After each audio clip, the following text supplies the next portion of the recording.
Vamos a ver entonces, en la secuencia que veníamos desarrollando, cómo partir desde un vector de 5 elementos que me da la composición de una mezcla y cuáles son las sustancias, y tengo que llegar a hacer un plano.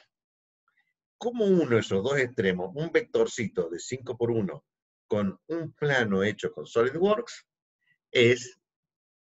estoy spoileando esta temporada de 10 series, de 10 episodios, ¿está bien? Visto por YouTube. Arrancamos que con esa mezcla vimos las propiedades termofísicas, nos garantizamos de que las propiedades termofísicas estén andando razonablemente, viendo punto burbuja y rocío, haciendo el cálculo.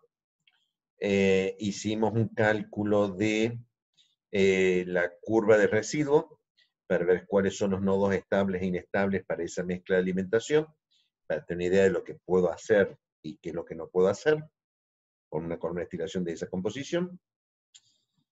Luego de eso armo un esquema inicial de la torre, de perfil de temperatura, composición y caudal, y flujo de calor, cadena y condensador, y hago un cálculo riguroso de esa mezcla para ajustar los parámetros de número de etapas, plato de alimentación, relación de reflujo, caudal de destilado y presión de la torre. El resultado del cálculo riguroso era el perfil de composiciones, caudales y temperaturas a lo largo de la torre. Lamentablemente las torres se diseñaban... no, nada de eso. A partir de ahí tenía que tomar una decisión, que es, ¿lo calculo como torre de plato o como torre de relleno? Ayer tomaron una decisión, una sabia decisión, la hicieron como torre de relleno. Y ahora tenemos que ver cómo es la torre de platos. ¿Sí? Hay un video que tomó el ingeniero Cervetti sobre una torre en acrílico de agua que dura unos 5 minutos, si mal no me equivoco, 5 o 10 minutos, que mostraría buena parte de lo que voy a hacer hoy. O sea que si ustedes no entienden algo de lo que estoy planteando acá, vean por favor ese video para entender qué es lo que estoy hablando ahora. O sea, vamos a hacer una torre de platos.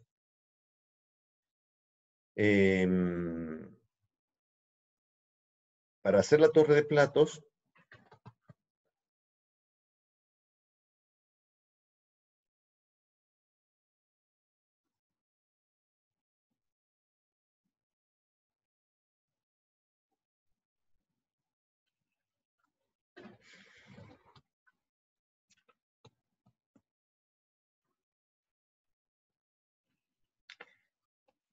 estamos usando como referencia dos libros que tienen ustedes, el Distillation Operation, Distillation Design, de Henry Kister, y todavía no he visto la 9ª edición del Perry, porque todavía no he tenido tiempo de leerla, pero la 8ª edición tenía un capítulo sobre el diseño de las columnas de destilación, que estaba justamente como editor también Henry Kister, y dos libros más, uno muy específico que tiene bastantes accesorios de internos de la columna, como es el Applied Process Design for Chemical and Petrochemical Plants, y un libro multipropósito, multiuso, multiútil, como es el Wallace, de equipos de procesos químicos. Sí, el mismo Stanley Wallace de físico-química. O sea, que el tipo sabía. Y tiene otro libro de ingeniería de reacciones químicas, que ese ya no me gusta tanto. El diseño está basado fundamentalmente en el desarrollo que hizo Kister en el Distillation Design. O sea que esa es la fuente de la cual nos vamos a nutrir para poder hacer el diseño de la torre. Este es un bosquejo conceptual final, o sea, lo que es el resultado final, pero lo adelanto acá cómo se desarrolla. Del método riguroso de cálculo, del cálculo riguroso, hemos obtenido los perfiles de flujos molares y la temperatura en función del número de platos, y hemos aprovechado ese mismo perfil, que es matricial, para obtener la viscosidad, la densidad y la tensión superficial de las corrientes líquidas y las corrientes gaseosas. Teniendo en cuenta que, igual que con las torres de relleno, lo que a mí me interesa son las corrientes que están en operación, de líquido y de gas. Esto significa que por la nomenclatura que usamos con el método de Naftali-Sandom de ordenamiento de variables, las corrientes tomaban el nombre de la etapa de la cual provienen. Y esas dos corrientes, que son las que salen de esa etapa, no están en operación. Las que están en operación son uno que entra y uno que sale. Entonces, a las matrices hay que desplazarlas para que me coincida las corrientes que se cruzan en una etapa. ¿Está bien? Eso ya lo hemos hecho para la columna de relleno. Luego tenemos que tomar una decisión con respecto a cuál es el tipo de plato que vamos a adoptar, si es de plato perforado o plato de válvula. Vamos a tener que ver qué restricciones tiene el equipo, el plato.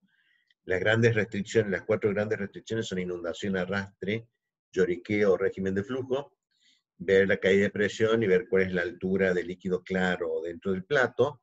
Y la verdad, ingeniero, que no lo estoy entendiendo ni medio, pero simplemente estoy haciendo un mapa conceptual y me va a llevar estas 3 próximas horas poder explicar cada uno de estos puntos.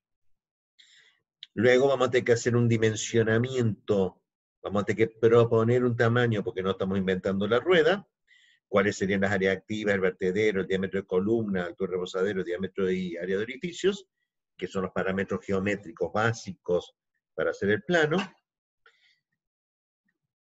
Todo el cálculo riguroso estuvo basado en una etapa teórica.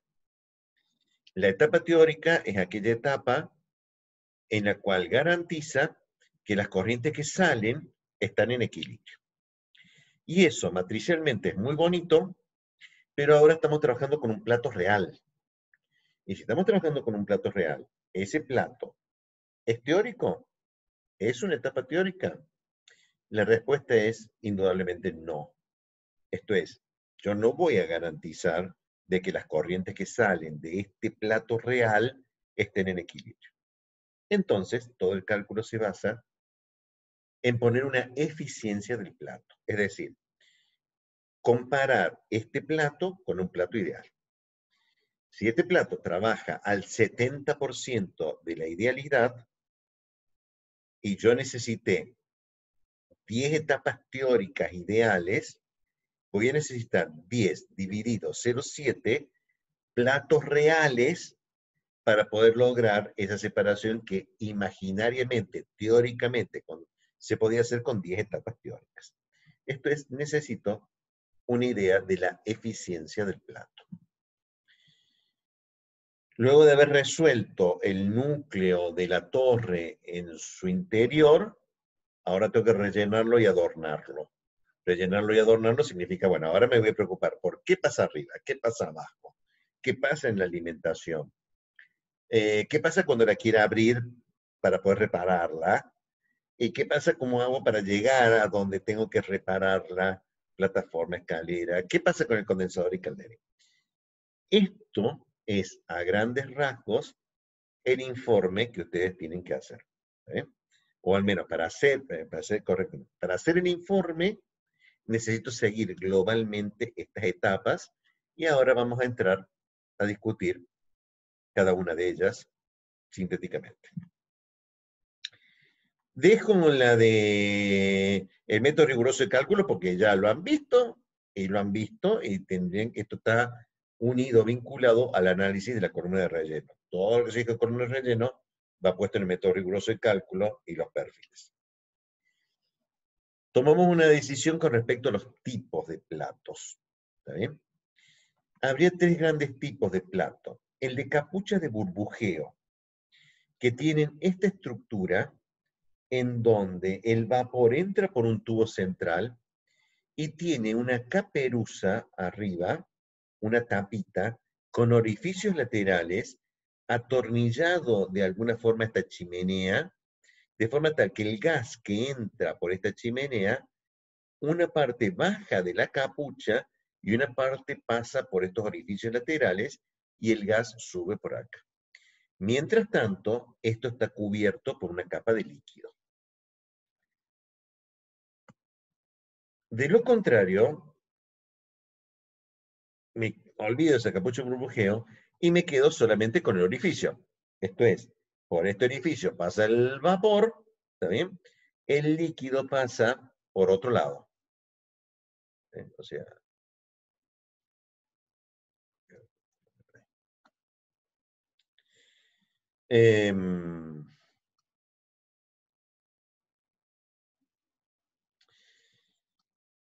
una alternativa a este escenario es no poner una capucha de burbujeo, sino poner un orificio de diámetro variable. Esto es, este orificio, el plato perforado, es muy económico porque simplemente lo que tengo que hacer es perforar la chapa. ¿Sí? Pero es demasiado rígido, demasiado poco flexible este agujero. Entonces lo que se hace es una alternativa que es ponerle una tapita con una pata, porque el gas entra por el agujero, levanta la tapa, ¿está bien? Tengo que hacer que esta tapita no se me salte, porque si se me salta, vamos a tener que poner una persona adentro a que vuelva a poner todas las tapitas. Y ustedes creen que no se hace paja, y hay que meter una persona y poner todas las tapitas de vuelta. ¿Está bien? La razón por la cual doblenle la patita acá para que no se salte. ¿Está bien? Pero si tengo mucho caudal de vapor, la tapa se levanta mucho. Si tengo menos caudal de vapor, entonces no alcanzo a levantar toda la tapa, ¿está bien? El orificio que se ve en principio para el paso del gas ascendente es el área lateral de la tapa. O sea que si la tapita, si esta válvula se levanta mucho, el área es grande porque es todo el área lateral. Si no se levanta mucho, entonces la sección para el paso del gas se reduce. Como tenía la mala costumbre de saltarse muy a menudo esta tapita y después encontrarla en el resto del caño, vaya a saber dónde, ¿está bien? A veces se le ponía una caja arriba, ¿está bien? Es una cajita de metal con el orificio lateral, ¿está bien? Y adentro de esa tapa, una simple pestaña, ¿está bien? Que cuando hay gas, levanta la pestaña y sale el gas por los costados, y si hay poco gas, pues la tapa se cae un poco y se cierra un poco. Este orificio. O sea que es un orificio de diámetro variable. ¿Cuál van a elegir? Van a hacer la plato de, el plano de ustedes. La capucha de burbujeo, el plato perforado, el plato de válvula, o directamente un plato perforado sin vertedero, que ya voy a aclarar cómo es este plato perforado, pero es la cuarta opción. Bueno. Para elegir hay que recurrir al libro. Y en el Distillation Design, en este capítulo, hace justamente una comparación entre los platos perforados, Sieve Tribe, los platos de válvulas, Valve Tribe, los Bubble Cap, los platos de capucha de burbujeo, ¿está bien? Y me da algunas recomendaciones que las puedo seguir o no puedo seguir porque son los tipo Kister. Esto es más o menos, ¿está bien? Cuando dice capacidad, quiere decir que son capaces de trabajar con altos caudales de líquido de vapor, no así los del capucho burbujeo, mientras que los de plato de válvula son capaces de trabajar con un gran caudal de líquido de vapor muy grande. Profe, ¿eso no quita que puedan trabajar con un caudal menor? La capacidad de turn down, esto es la capacidad de absorber fluctuaciones de líquido y de vapor, ¿está bien?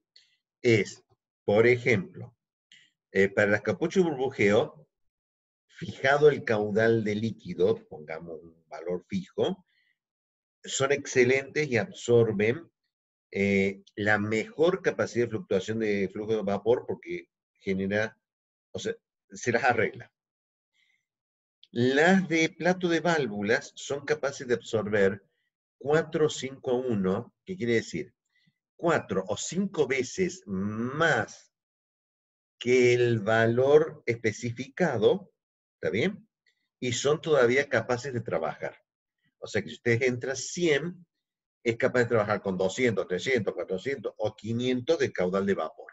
¿Está bien? 4 a 5 veces más. Mientras que la de plato perforado es 2 a 1, o sea que es, si tengo 100, puede entrar 100 o hasta 200, pero más de 200 ya la torre deja de andar. Volviendo a tu pregunta, era, esta es la capacidad para trabajar frente a fluctuaciones o cambios, ¿está bien? Mientras que la capacidad habla con respecto al caudal total en forma absoluta, no a la variabilidad, ¿está bien? O sea, la capacidad es gran torre o capacidad de hacerlo con un gran caudal. Los de plato de válvula manejan grandes caudales sin problema. Pero para fluctuaciones, también relaciones líquido-vapor, es muy buena la de plato, la de válvula, y bastante malo la de plato perforado. Más adelante vamos a ver lo que es el arrastre, entrainment. Con respecto a la caída de presión, ¿está bien? Tienen una muy alta caída de presión a lo largo de la torre, las platos de capucho burbujeo, mientras que tienen moderada baja, plato de válvula, plato perforado. En costo, sin ningún lugar a dudas, es el principal problema, la capucha burbujeo son de un alto costo, mientras que la de más bajo costo es la de plato perforado, porque lo que tengo que hacer es el agujero, ¿está bien? Las de válvulas son más caros, pero no son mucho más caros. El motivo es la mano de obra requerida para hacer esta capucha. O sea, observen que una cosa es, yo perforo, listo. Tengo la chapa, le hice 1000 perforaciones, unos días de trabajo. Ahora imagínense que esos 1000 agujeritos que le han hecho ustedes, que puede ser más o menos la cantidad, tienen que ir a un metalúrgico que le estampe esta capucha con todos los agujeritos alrededor. Que significa que tengo la chapa plana, hago la canaladura por la plana, después vengo con la matricería, estampo la matricería para poder hacer la capucha, el hueco, también esto es una matriz, ¿está bien? Formo esto y tengo que hacer 1000 de estas. Vaya, me van a cobrar un poco. Y como si fuera poco, y por el mismo precio, después tengo que poner a una personita que agarre un tornillito, ¿está bien? Haga la rosca sobre este hueco, atornille la capucha, ¿está bien? Saca de la bolsa otra capucha, saca de la otra mano otro tornillito, pone la capucha, pone el tornillito, destornillador eléctrico, hasta el porque si no me vuelvo loco, otro. La mano de obra es muy alta. La mano de obra es muy alta. Frente a la otra que requería perforo y ya está. Y la de válvula no es tan grande porque todo lo que tengo que hacer la de válvula es pongo la tapa y doblo o sea, eh, esto es pongo la capucha y alguien de abajo que me lo tenga, doblo la patita y ya está. Estas son todavía más económicas porque este es, pongo acá un punto de soldadura acá cuando yo estoy con esto y ya está. Y la soldadura es de punto. O sea, la soldadura más simple que pongo acá, aprieto el electrodo de punto, le da una sección de corriente y soldó un punto. Soldadura de punto. Si no lo vieron, es muy bueno. Eh, por eso es que es 2 a 3 veces más cara que el plato perforado, ¿no? Mantenimiento, por consiguiente, tienen el mismo problema en mantenimiento, efectivamente, porque las capuchas de burbujeo hay que mantenerlas, porque tienen un problema con el efecto de la corrosión, que tiene un efecto alto. ¿Qué quiero decir con esto? Nosotros decimos que tiene mucha chapa, ¿está bien? La chapa perforada, ustedes van a tener que calcular el espesor, pero es un espesor interesante porque no se me tiene que calcular, no es una lata, es una plancha.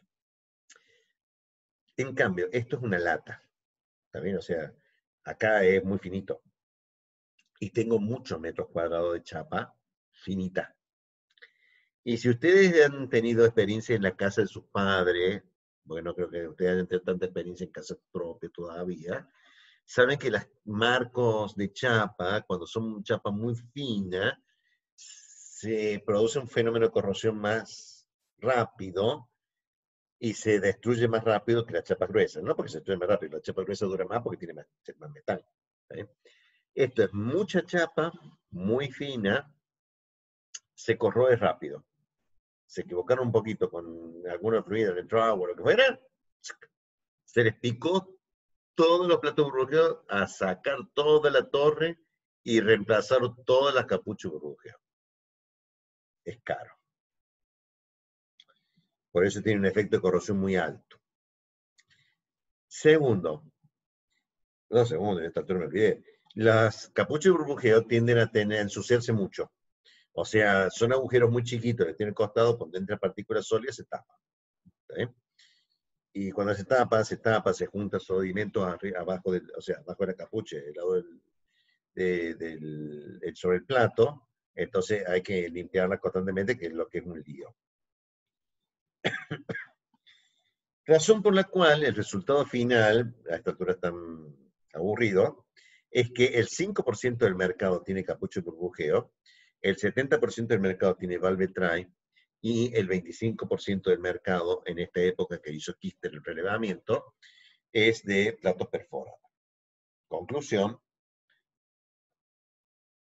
si el mundo va para el lado del valve tray, ¿quién soy yo para ponerme en contra de la corriente? La mayoría debe tener razón. Esto es como cuando ustedes ven un taller mecánico que está lleno de taxistas. ¿Eh? Ustedes dicen, está lleno de taxistas, en este me meto. Es lo que hacen los taxistas, entonces yo me meto en ese, no es tan malo.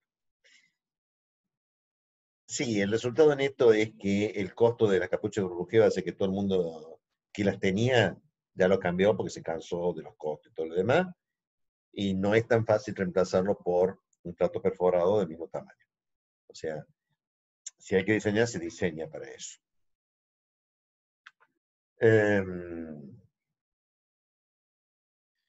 ¿Hay algún tipo de decisión que puede llegar a decirte, bueno, tenés que ir por un cierto plato o algo por el estilo? O sea, no sé si se entiende la pregunta. Totalmente. Si yo soy el vendedor de plato de válvula, ¿está bien? Te voy a decir que no elijas otra cosa porque no hay nada mejor que la válvula tipo Sulzer. Si yo soy metalúrgico que te quiero vender la torre de destilación, ¿está bien? Porque tengo máquinas ociosas, te voy a decir, elegí plato perforado porque no hay como el plato perforado. Pero si yo agarro otro representante de Sulzer, me va a decir, pon empaque estructurado, es lo que se está usando ahora.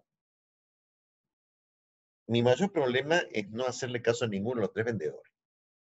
¿Eh?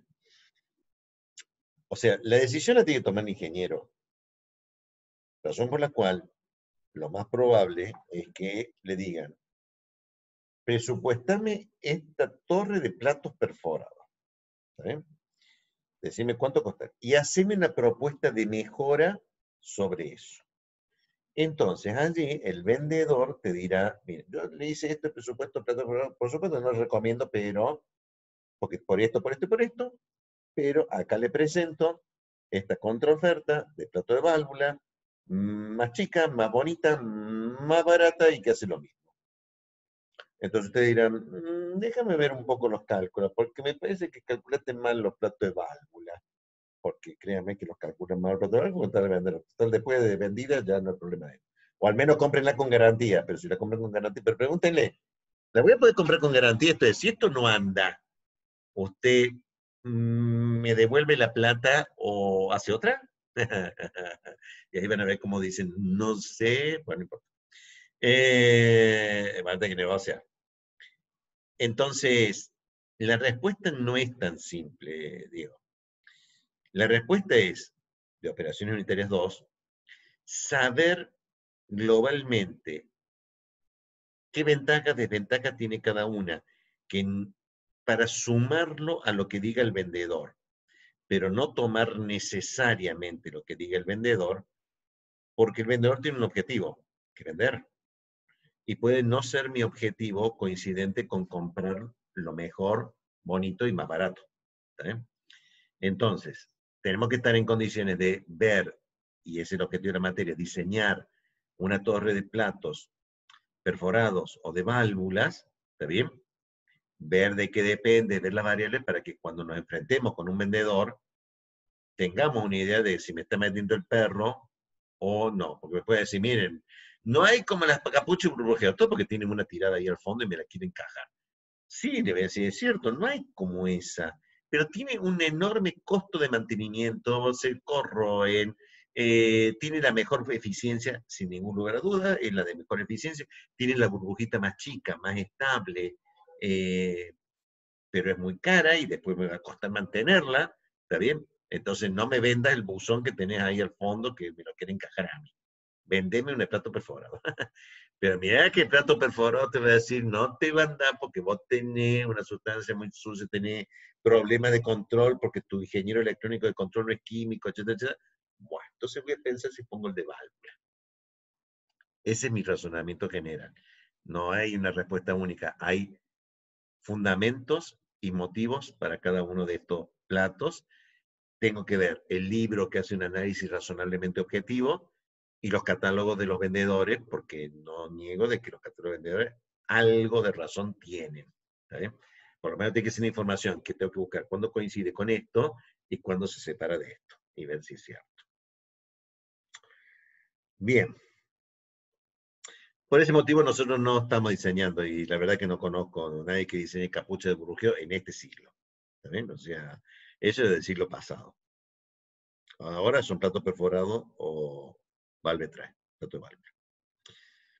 La otra configuración del plato es qué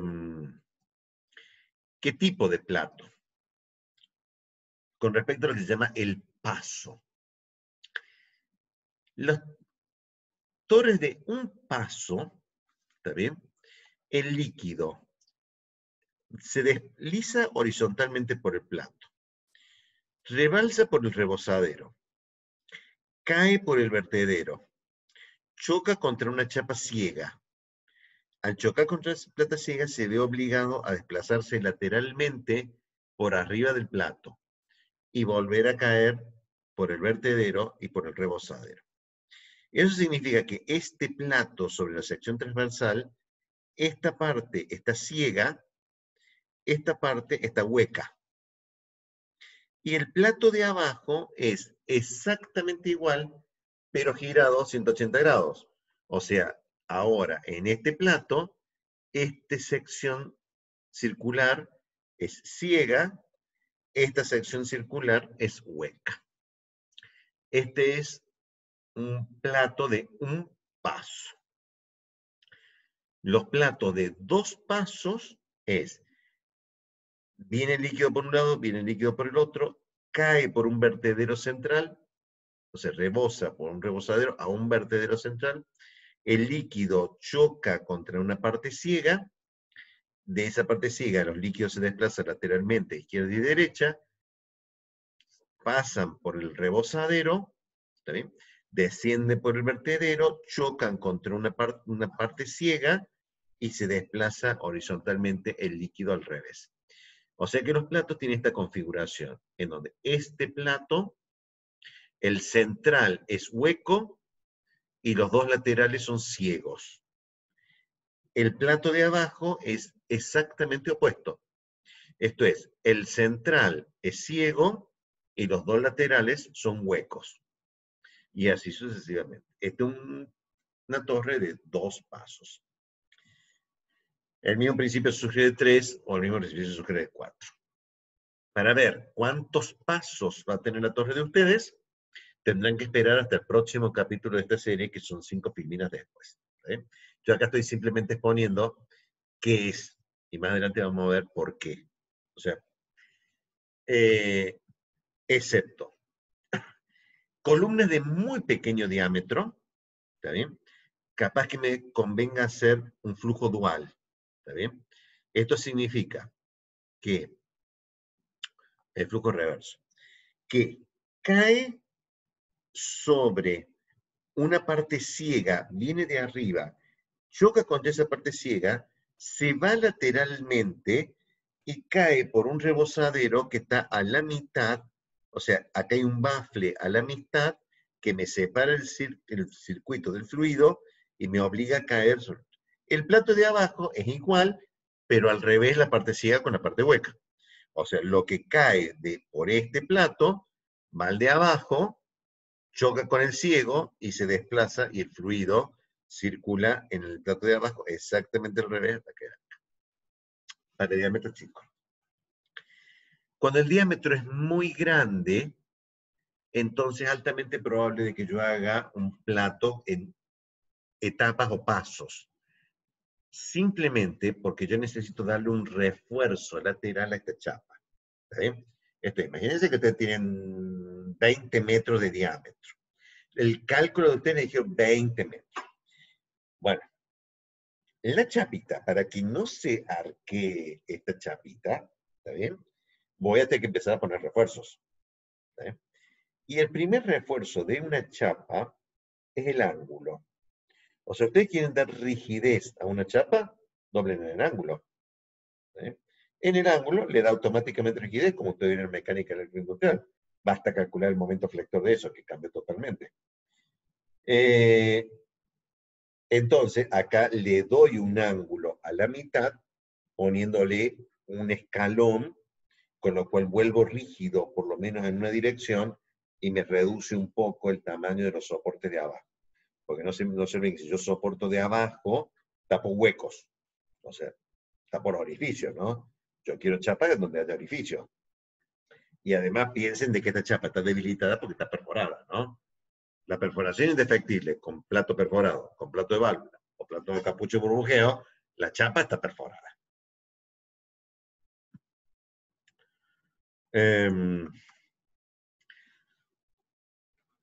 ¿Qué sucede dentro de la torre? ¿Está bien? A grandes rasgos tengo que ver la geometría en sección transversal y decir que esto es un cilindro vertical. No son conos, son cilindros. ¿Está bien? Como vieron ayer, las torres pueden tener distinto diámetro en la zona de rectificación o en la zona de absorción. A la de plato le pasa lo mismo. Depende de la alimentación, depende del estado térmico de la alimentación. Pero una vez que estoy en una sección, la sección es circular porque es un cilindro. ¿Sí? Ese cilindro cae el líquido de arriba, se acumula en el vertedero, del vertedero atraviesa horizontalmente el líquido, los platos perforados, formando una espuma. Esa espuma cae por el rebosadero para entrar al vertedero. El área total de la torre vacía por dentro, el libro lo simboliza como AT, y es el resultado simplemente del diámetro interno, pi por diámetro al cuadrado sobre 4. O sea, pi por el diámetro interno del cilindro al cuadrado dividido 4, esa es la sección del área total de la torre. Ahora, el área total de la torre, adentro no está vacío, tiene platos. Entonces, tengo el área neta, que es lo que ve el gas. O sea, el gas asciende por un tubo. El tubo por el cual asciende el gas no ve todo el diámetro de la torre. Ve el diámetro de la torre menos la sección de este vertedero, menos esta sección. O sea que ve esta sección circular que viene acá hasta acá. O sea que calculo con esta distancia de la cuerda, que esta pared es lateral del cilindro, pero no ve todo el diámetro. Ve todo el diámetro menos el ocupado por el vertedero. Eso lo llama área neta. Pero ese gas que sube por la torre, por ese canal, cuando llega al plato, se encuentra de que no puede ir ni por esta sección, ni por esta sección. O sea, no puede ir por esta, ni puede ir por esta. Por ninguna de esas dos puede. Entonces, hay un área activa o de burbujeo que es por donde fluye el gas. ¿Está bien? Que es el área total de la torre menos el área de los dos vertederos, ¿no? O sea, menos esto, menos esto. Pero en realidad el gas tampoco va por ahí, ¿no? El gas atraviesa una sección neta que es igual a el producto del área de un agujero por el número total de agujeros. ¿Sí? O sea, el área de un agujero por el número total de agujeros que yo tengo, esto es el área neta por donde pasa el gas con un diámetro hidráulico equivalente. ¿Qué podemos hablar de los vertederos? ¿Está bien? Distingo dos zonas. Distingo el rebosadero de Weir del vertedero que es el downcomer. ¿Sí? O sea que desde este puntito, si no se alcanza a ver el mouse, avísenme, ¿está bien? Desde este puntito hasta arriba es el rebosadero. De ese punto para abajo, hasta acá, esa chapa es el vertedero.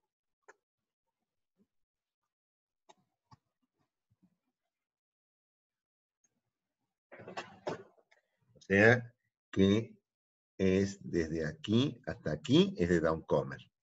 Y esto es el rebosadero.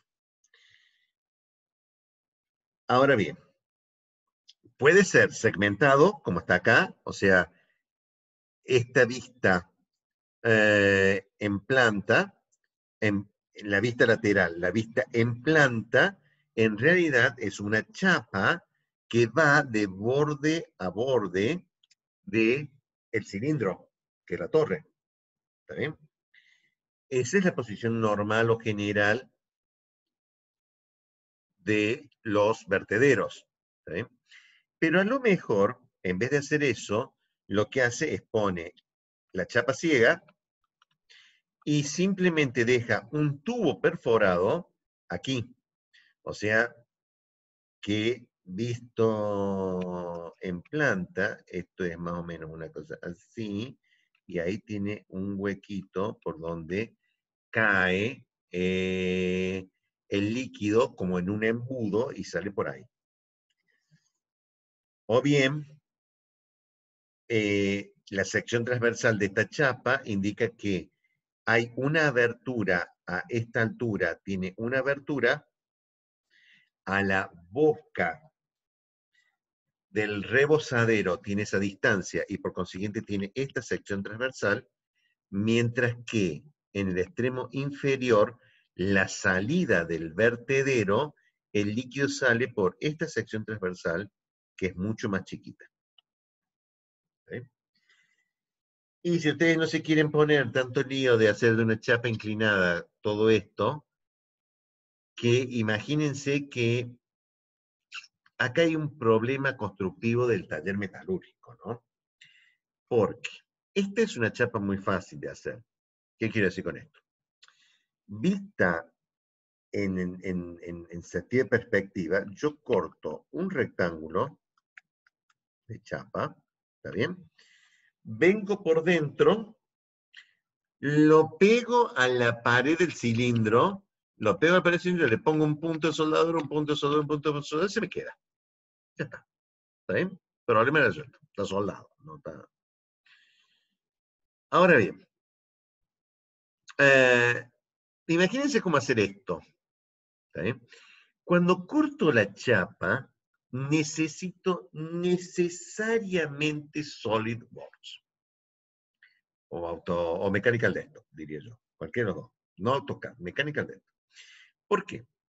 Porque tengo que hacer la intersección con CAD, porque la intersección con CAD me va a dar que la chapa a la cual tengo que hacer ya no es rectangular, sino trapezoidal.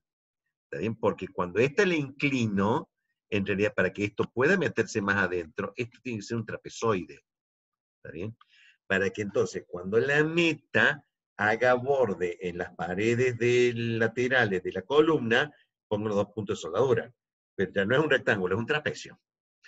Y del trapecio me va a salir cuánto está la boca de acá y cuánto está la boca de acá. O sea que si no la calculo por fuera con plano, es horrible de hacer. Esta es más o menos lo mismo. También una parte recta y una parte inclinada. Le pasa exactamente lo mismo.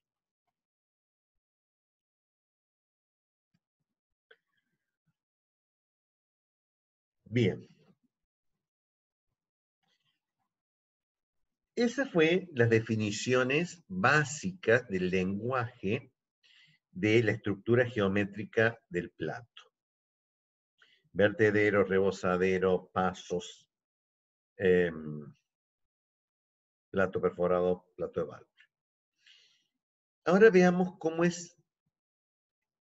qué es lo que pasa adentro de la torre. ¿Está bien? Adentro de la torre puedo distinguir tres grandes posibilidades de que pase adentro de la torre, dependiendo de la relación de flujos entre el flujo de líquido y el caudal de vapor. Observen que esta gráfica es cualitativa, ¿está bien? Y no está graficada exactamente en función del caudal del líquido, sino el caudal del líquido por unidad de longitud de rebozadero. ¿Está bien? Liquid flow rate per wavelength. ¿Está bien? Esto significa que esto se calculó simplemente diciendo el caudal volumétrico del líquido dividido la longitud del rebozadero. Y la longitud del rebozadero es esta longitud. O sea que si esto mide 1 metro y mi caudal volumétrico del líquido era 200 litros por minuto, ¿está bien? Ese parámetro es 200 litros por minuto dividido 1 metro de la longitud del rebozadero. ¿Está bien? Es caudal volumétrico de líquido por unidad de longitud del del rebozadero. Eso es liquid flow rate per wavelength. Mientras que esto es caudal de vapor por unidad de sección transversal de la torre. ¿Está bien? O sea que es una velocidad. no un caudal de vapor. De vapor lobat es caudal de vapor. ¿Está bien? Y esto es un caudal volumétrico de vapor por unidad de sección transversal de la torre. ¿Está bien? Cualitativamente es caudal de líquido, caudal de vapor. ¿Está bien?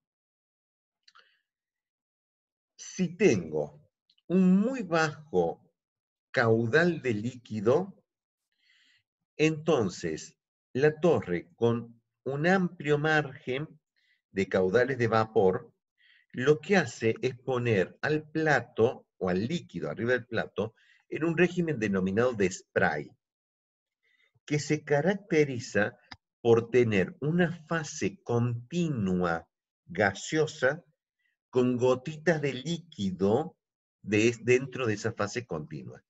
Entonces, como ustedes están viendo en la foto, lo que está haciendo es mucho gas, poco líquido. El gas levanta todo el líquido, lo escupe y hace el mismo fenómeno del pulverizador, que estamos pulverizando con alcohol de 70 grados en esta época. Bien, la pulveriza formando un spray. Si yo aumento el caudal de líquido, no lo tengo tan bajo, lo que hace es una espuma. ¿Está bien? La espuma es cambio lo que es fase continua por fase dispersa. Esto es, la fase continua ahora es líquido con un grupo de burbujas grandes, chicas de aire, ¿está bien? Pero con un régimen que ustedes ven que ya no proyecta las gotitas que proyectaba antes el régimen de spray, sino que mantiene una masa esponjosa burbujeante. Es una espuma. ¿Está bien? Mientras que si mantengo bajo el caudal de líquido, mis burbujitas son tan chiquitas que se parece a lo que se llama una emulsión. A ver, ¿ustedes vieron alguna Profe, buena perdón, emulsión? una cosa. Dijo Sí. que era bajo caudal de líquido, ¿no sería bajo caudal de vapor? Y Vapor. alto. Perdón, sí, estoy leyendo la gráfica. Es un alto caudal de líquido y un bajo caudal de vapor. ¿Está bien? La zona en donde se favorece la formación de la emulsión. ¿Vieron alguna vez una emulsión ustedes? No. ¿Tocaron una emulsión? No tocaron una emulsión. Cualquier crema que se pongan en las manos es una emulsión. ¿Cómo una emulsión? Sí. ¿Cuántas fases cree que tiene la crema? No es una sola fase, son dos fases. Dos líquidos mutuamente invisibles, agua e hidrocarburos. Es una crema para las manos. Es agua con hidrocarburo. Lo que pasa es que las dos fases son tan chiquitas, ¿está bien? Que parece a la vista macroscópica una sola. Es una emulsión. Vista microscópicamente es dos fases. No un microscopio atómico, no un microscopio de fuerza atómica, ni una microscopía de efecto túnel, ¿no? No estoy hablando de microscopía de efecto túnel.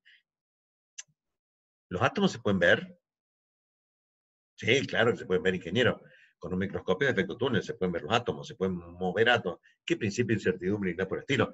Los átomos se mueven, se tocan, o sea, se ven y se pueden mover de uno a uno. IBM una vez escribió IBM en un chip de silicio, átomo a átomo.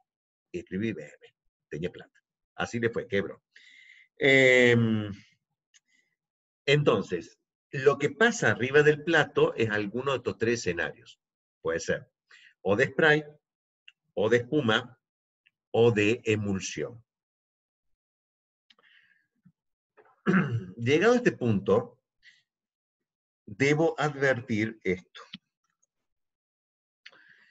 Tienen que leer este capítulo del libro y hacer su propio resumen, no el que está teniendo Emilio, difundiéndolo a tochi mochi. Va a tener que hacer de ustedes para ver qué variables influyen en este régimen. ¿Está bien? Para ver de qué depende que esté bien en este régimen. O sea, yo he hecho a grandes rasgos esta caracterización entre caudal de líquido y caudal de vapor. En realidad hay bastante más por decir, pero ustedes tienen que estudiar para el teórico de esto. Y el teórico de esto, para estudiarlo, lo mejor es responder estas preguntas. Si ustedes responden estas preguntas, van a estar estudiando. Razón por la cual, si ustedes las ven ya hechas, no van a saber en el libro dónde están, no van a haber leído el libro, y por consiguiente no les va a ir bien en el teórico. Y no irle bien en un teórico de libro abierto como es esto, es deprimente. No sé en que el teórico tiene una parte, bueno, ya vamos a ver cómo el teórico, pero depende de esto. ¿En qué unidad está, por cierto?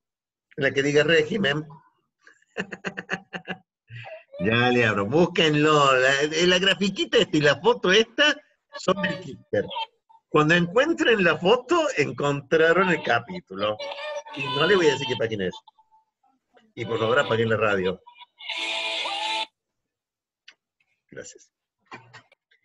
Bien.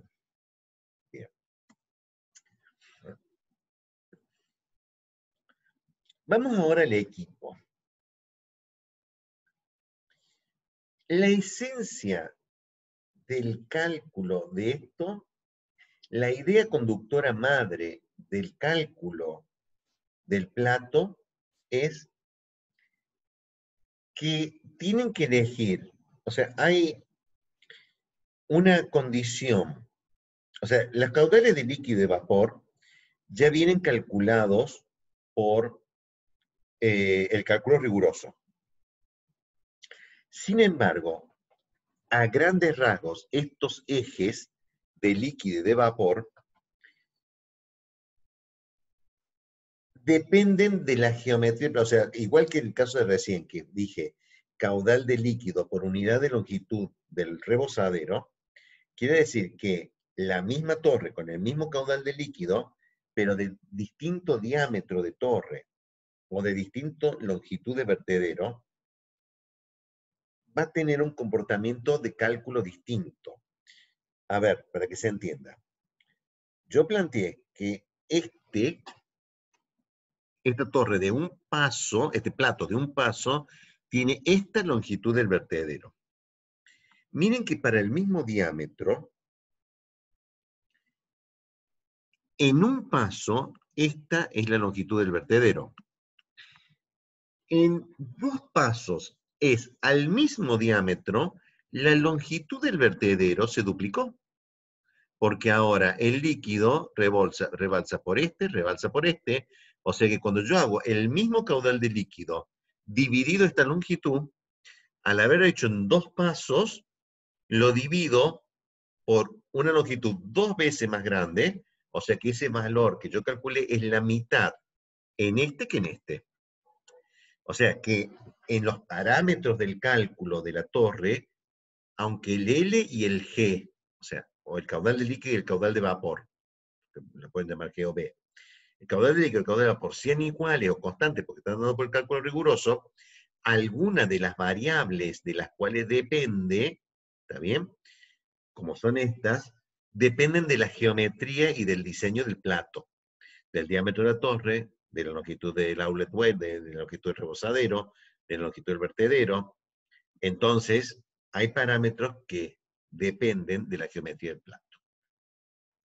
Entonces, la idea del cálculo conceptual es que yo tengo que tener un plato geométrico que haga que sus condiciones entren dentro del área de operación satisfactoria. Es un cálculo raro. ¿Qué quiero decir con esto? No hay ningún cálculo en todo este procedimiento que me diga el diámetro del plato es este. La idea es, se me ocurrió porque en el foro de chat de discusión del grupo alguien tuvo la brillante idea de hacerlo de 3 metros de diámetro, 2 centímetros de alto, 4 de largo, 20 de espesor, lo que fuera. Entonces, en esas condiciones que se me ocurrieron a mí, calculo esto, los límites de esta zona. Si yo logro calcular los límites de mi zona, entonces lo que yo propongo lo comparo contra ese límite. y me fijo dónde estoy. Esto es, si pude encontrar los límites y veo que lo que yo propongo está dentro de los límites, entonces este plato puede andar. ¿Eh? Raro nuevamente, no voy a calcular el diámetro de la torre, ¿está bien? Voy a poner un diámetro, poner una configuración, buscar los límites y ver si estoy dentro de los límites.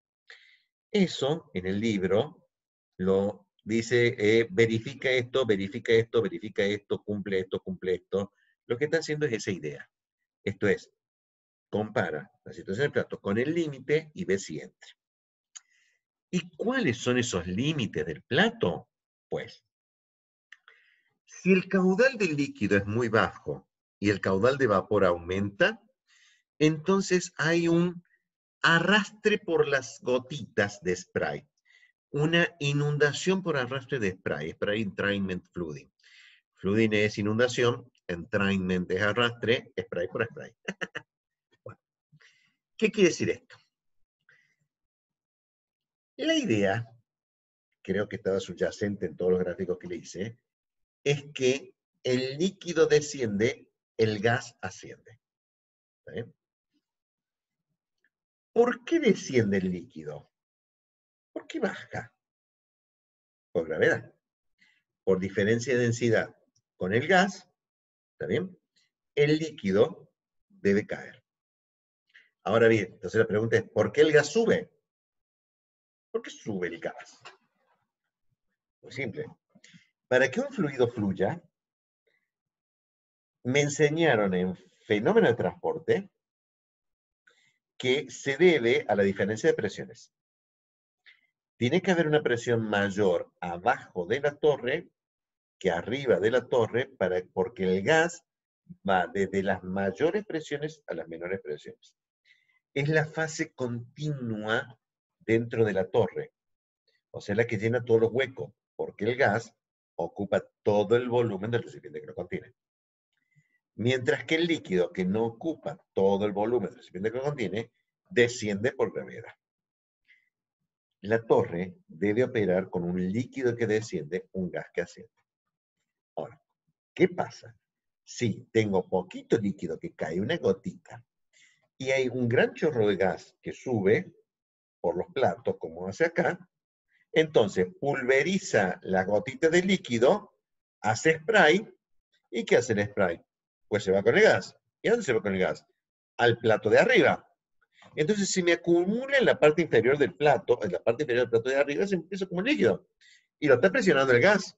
Entonces, por los agujeros, en vez de caer líquido, se me mete el líquido que se me metió. El líquido, en vez de bajar, sube. Se inundó.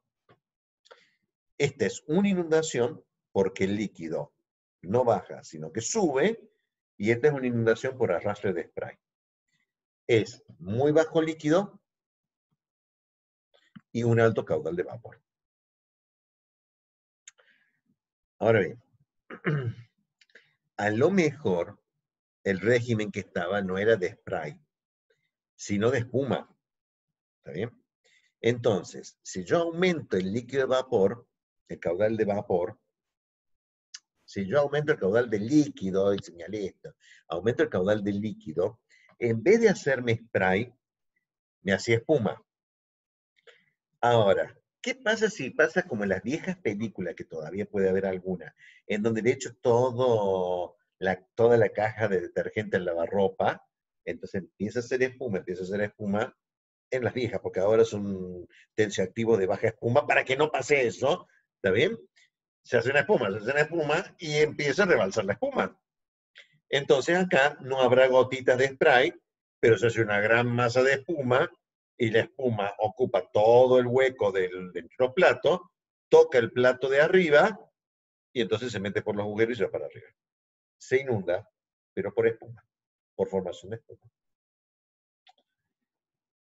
En ambos casos, el líquido no baja, sino que sube. Se van los platos para arriba, sube. Pero córtenla con el gas, o sea, bajen un poco el caudal de gas, le dicen al operador, baja el gas que se está inundando por espuma. Bueno, entonces se lo baja tranquilamente, pero no se acuerda de que tiene que bajar líquido también. Entonces, como no bajó líquido, ¿está bien? El líquido está alto y el gas baja, estoy en estoy en esta región, o sea, el líquido está alto y el gas baja, entonces lo que le pasa es que ahora no me hará mucha espuma, no me hará mucho spray, ¿está bien? Porque no tengo gas, pero la verdad es que tengo mucho líquido. Y si tengo mucho líquido, ¿está bien? Entonces, el líquido que se junta en el vertedero, ¿está bien? Empieza a acumularse en el vertedero. Entonces empieza a subir y uno empieza a notar que el líquido acá empieza a subirme y se me sube por el vertedero, se me sube por el vertedero, se me sube por el vertedero, se me inunda por el vertedero. Porque el líquido tiene que bajar y me está subiendo por el vertedero. ¿Está bien? Entonces, esta es una inundación por vertedero de Downcomer Backup Flooding. Pero podría haber otro escenario en esas mismas condiciones, que es de shock downcomer flooding, o downcomer shock flooding, que es simplemente, acá el líquido sale bonito, pero ¿qué pasa? La boca está muy cerrada. Esto ustedes lo pueden haber pasado con algún balde o algo, ¿está bien? O imagínense que simplemente, a ver, sería, vierten el balde en el lavatorio. Le dieron un caudal de líquido tan grande en el lavatorio que la boca del lavatorio no es capaz de chupar toda esa agua. ¿Está bien? Entonces el agua empieza a subir. ¿Sigue saliendo? Sí, por supuesto que sigue saliendo. Pero ustedes están poniendo un caudal más grande que lo que es capaz de salir por la boca. ¿Está bien? Eso es lo que le pasa acá. El líquido no tiene boca suficiente para poder absorber esa masa de agua, esa masa de líquido. ¿Está bien? Entonces se produce una restricción por la boca. Mientras que la otra, la anterior, es una restricción por la salida. O sea, sale porque acá hay líquido que presiona para salir. Si no tengo boca suficiente a la salida, el líquido empieza a subir. Mientras que este es una inundación por la boca de entrada. ¿Está bien? Si a estos dos fenómenos, o sea, si la boca de entrada y la boca de salida me afectan a todo esto, ahora entendería que exista el vertedero inclinado, porque el vertedero inclinado tiene una boca arriba, si ustedes recuerdan en la filmina que pasé recién, tiene una boca arriba, ¿está bien? Que es la boca de entrada del líquido, y una boca de salida, que es una sección transversal distinta.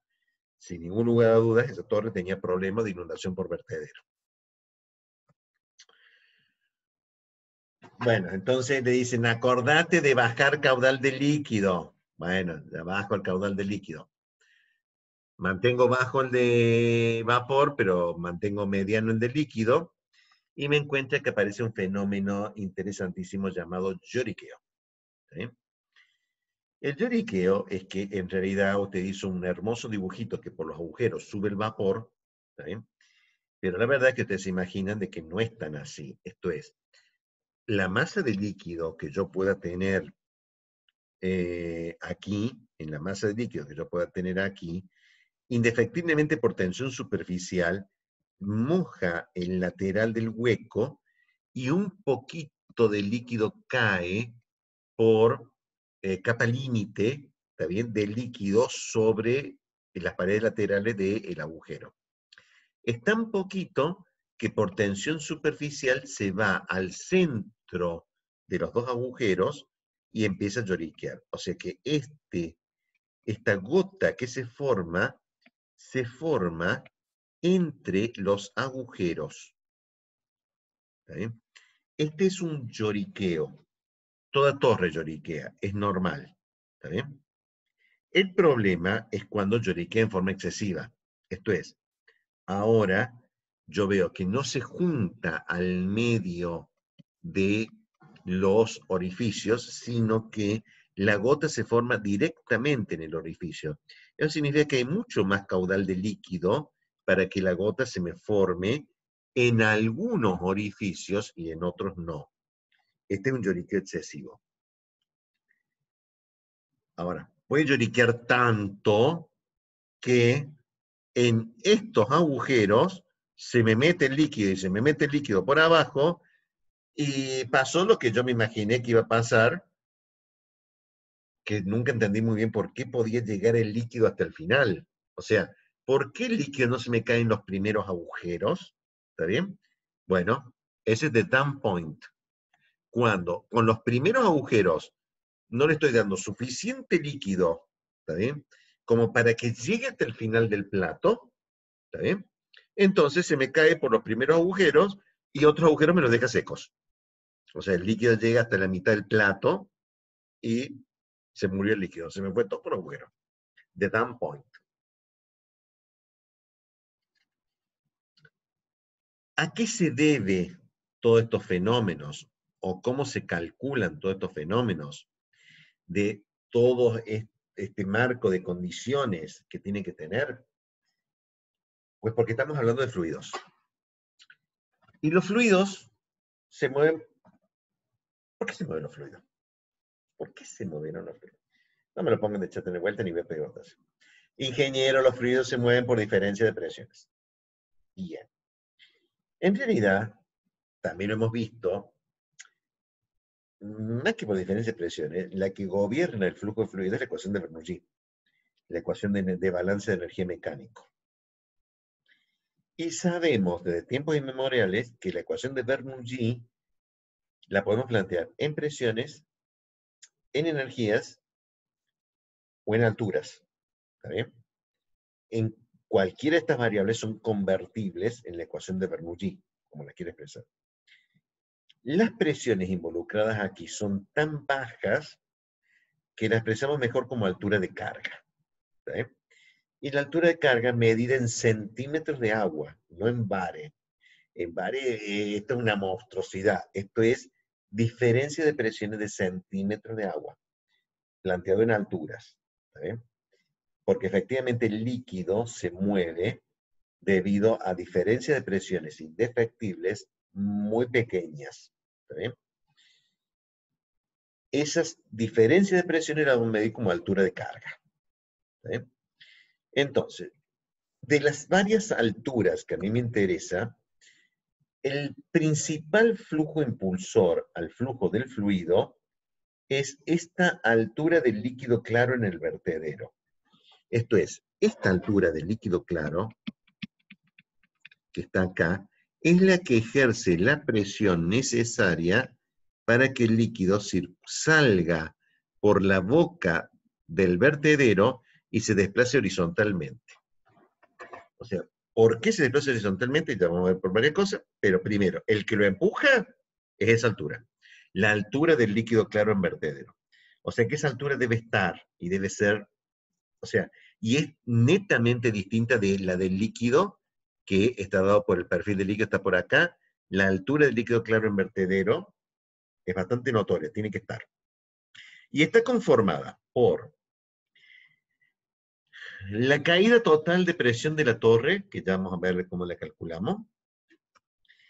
La altura del rebosadero de salida, esto es, esta altura está conformada por esta altura, la del rebosadero de salida, HW, más la altura sobre la cresta del rebosadero de salida. Llegado a este punto, para entender qué es la altura sobre la cresta, tengo que apelar a que si ustedes no han ido o han estado alguna vez en alguna subnivelador, puede ser un poco complejo de explicarlo. Pero lo puedo explicar hasta con el balde. Si ustedes fueron a una sub en un río, ¿está bien? Es simplemente un perfil de hormigón con los tachos de arriba, por donde ustedes caminan, y ustedes ven que el líquido pasa por ahí y ustedes no se mojan los pies, mientras no haya una lluvia, ¿no? Esto es, ustedes ven que el líquido rebalsa y tiene una altura por arriba del rebalse. Vuelquen un balde y ven que al volcar el balde, el líquido no está al ras de la salida. Tiene una altura por arriba de la salida. Esa es la altura sobre la cresta del rebosadero de salida que está dada por el líquido que está saliendo, que tiene una determinada altura. más, para poder empujar este líquido, hay una pérdida de fricción, hay una pérdida por fricción por el contacto del fluido con las paredes laterales de la columna y del vertedero. ¿Sí? O sea, esto es un caño y como tal tiene una pérdida por fricción con el chapa vertedero. Más la altura del gradiente líquido. Esto es, para que se desplace horizontalmente el fluido, tiene que ir de las mayores presiones a las menores presiones. Y efectivamente, este punto tiene que tener más presión que este punto porque tiene que tener una altura más alta. Si no tiene una altura más alta, entonces este líquido tendría la misma presión acá que acá, el líquido no tendría por qué desplazarse. Para poder desplazarse tiene que ir de las mayores presiones a las menores presiones.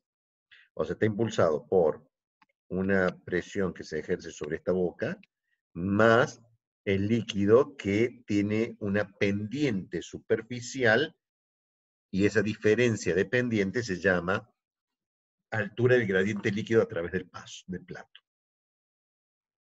HAG. Tienen que hacer esto, ¿no? Resumir las actividades de la variable que influye.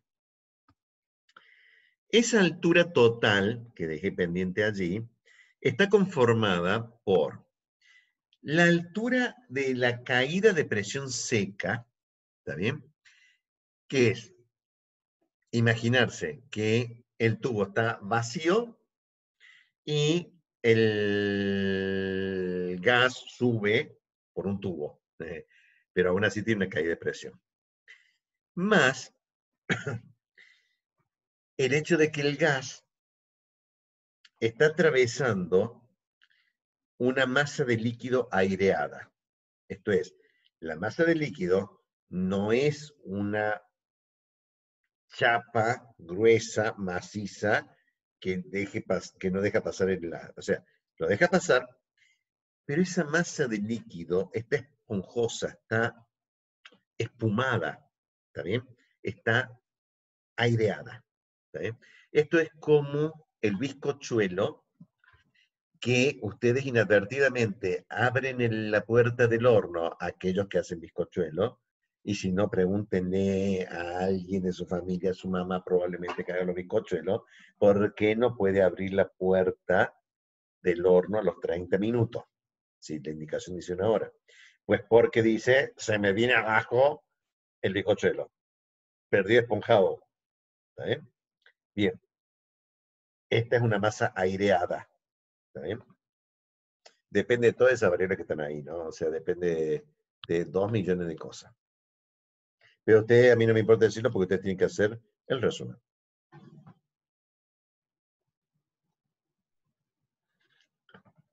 A su vez, tienen que tener en cuenta que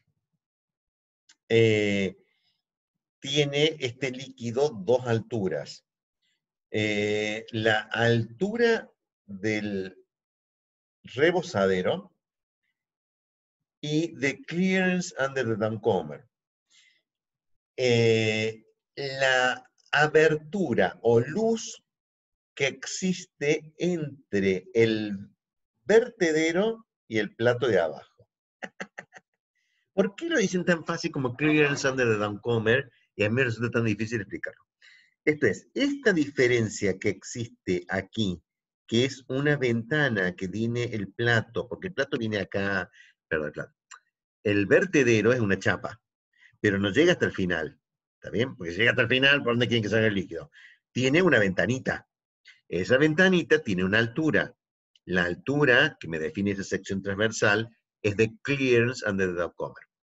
Mientras tanto, acá hay una chapa que es el rebosadero, que es otra sección rectangular, por donde pasa el líquido por arriba.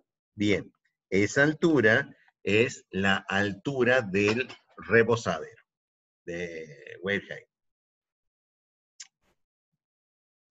que debe ser mayor o igual a la altura del rebosadero, tiene que ser mayor o igual a the clearance under the downcomer. Esto es, no se les ocurra poner esto más arriba, ¿está bien? Que este, porque entonces todo lo que va a hacer de acá es el gas va a salir por acá. ¿Está bien? Creo que eso lo voy a explicar. No, lo tengo que explicar en este.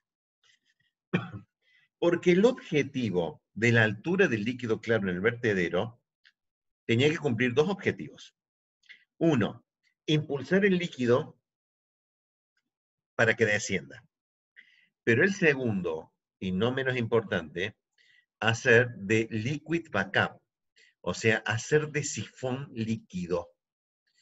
Hacer de sifón líquido quiere decir que tengo que obligar a que el gas suba por acá, pase por los orificios y le represente menos pérdida de carga a atravesar los orificios que hacer lo que haría el gas en circunstancias normales, que es venir por acá y meterse por acá. O sea, si acá me hubieran dejado una abertura para el gas, pasar los orificios y atravesar esta masa aireada cuesta presión. Y si la presión aquí es menor que esta presión, entonces esta la tapona y el gas va por el lugar de menos presión, que es por acá. Pero si va por acá, deja de operar la torre porque el líquido tiene que ser horizontal y el gas atraviesa los platos. ¿Sí? Entonces, de allí es que el planteamiento es, cuidado, no me haga una ventana acá más alta, ¿está bien?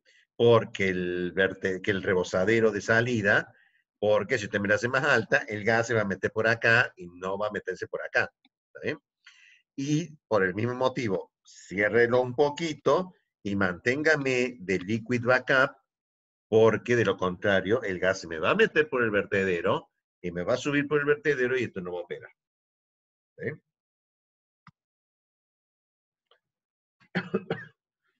De turn down, la mínima capacidad de operación de la columna es el flujo de vapor de diseño dividido el mínimo flujo de vapor admisible. ¿Sí? Y esa cifra, con esta definición, es la que platos perforados era 2:1 y platos de válvulas es 4:5:1. ¿Sí? O sea que, inversamente diría, o lo mismo que yo planteé al comienzo, si está diseñada para 500 litros por minuto, ¿está bien? Porque flujo de vapor 500 litros por minuto. Lo más chico que va a poder operar esta torre es con 100 litros por minuto. Con 100 litros por minuto todavía va a andar, ¿está bien? O sea, ha pasado de 4 o 5 a 1 versus un canto perforado que si yo lo diseñé para 200, no admite menos de 100.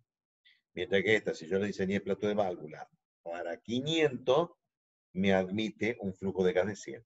Ese es el rango de variabilidad que permite cada una de las torres.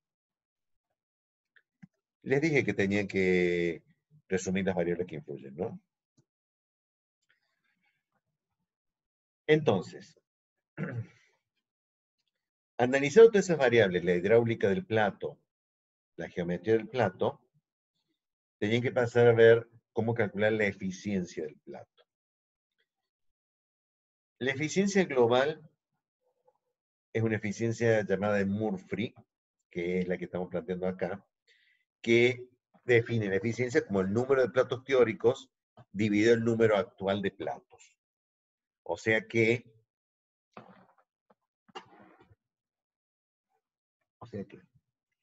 hay varias correlaciones porque si hay un tema complejo, es un tema complejo este de estimar la eficiencia del plato. Supónganse que por algún motivo, que tiene que ser grueso, porque fíjense los datos experimentales y la dispersión de los datos experimentales. O sea, a este valor me puedo ir entre 60 y 80, o sea, tengo 10% de eficiencia, o sea, no se crea en la curva, pero es lo único que hay. ¿Está bien? Frente a un parámetro horrible como el de las ordenadas, que es la volatilidad relativa del componente clave por viscosidad de la alimentación. ¿Está bien? A condiciones medias. Y ustedes van a plantear, pero ingeniero, si nunca saqué yo cuál es el componente clave, ¿cómo voy a sacar yo la volatilidad? Bueno, para la incerteza que tiene esto, me da todo lo mismo.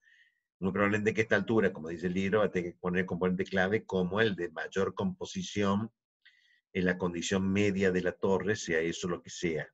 ¿Está bien? Por la viscosidad de la alimentación, sea eso lo que sea. Pero la conclusión general es que hagan lo que hagan, la eficiencia está entre un 40 y un 80%. O sea, este resultado es general. La eficiencia no está mucho más allá del 80%, ¿eh? Tampoco es una eficiencia mucho más baja que el 20% para un montón de torres. Pero sí que la eficiencia no es 1. Nada que ver con 1. O sea, dicho de otra forma, ustedes calcularon que con 12 platos y ese reflujo que andaba, que no es el más chico ni el más grande, con un reflujo que andaba. El cálculo riguroso daba 10 platos, ¿está bien? Y ya ni siquiera me importa cuánto daba el cálculo rápido, porque tampoco ya a esta altura me interesa, porque ni siquiera calculamos el cálculo rápido. Pero con 10 me anduvo. El plano no va a tener 10 platos. Porque con una eficiencia que ustedes estimarán, que tarde o temprano le puede caer dentro del 60%, ¿está bien? Le va a caer 0,6, ¿está bien?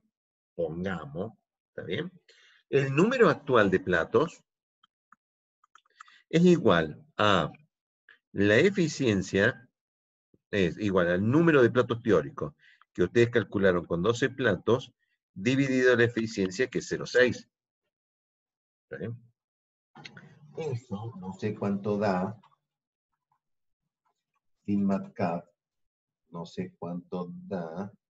Esto es 12 dividido 0,6. 20. Eso significa que si ustedes pusieron 12 platos en el cálculo riguroso, van a tener que hacer el plano con 20 platos. Porque los platos que ustedes están diseñando no son teóricos. Tienen una eficiencia. Se entiende que, a pesar de todos los cálculos rigurosos que ustedes hagan, las torres no tienen los platos que dice el cálculo riguroso. Hay una eficiencia del plato. Y la eficiencia del plato no pasa mucho del 80% en condiciones favorables, ¿no? Viento a favor. ¿Está bien? Y puede ser tan feo como un 30%. Si hubiera sido un 30%, le hubiera dado, de los 12 platos, le hubiera dado 40 platos. O sea que si ustedes estimaban que con 12 platos andaba bien, ahora tienen que hacer un plano con 40 platos. Entonces, ¿qué van a hacer ustedes? Van a rebobinar al cálculo riguroso, me lo van a calcular con 8 platos. 8 dividido 0,3 me da 26,66 platos.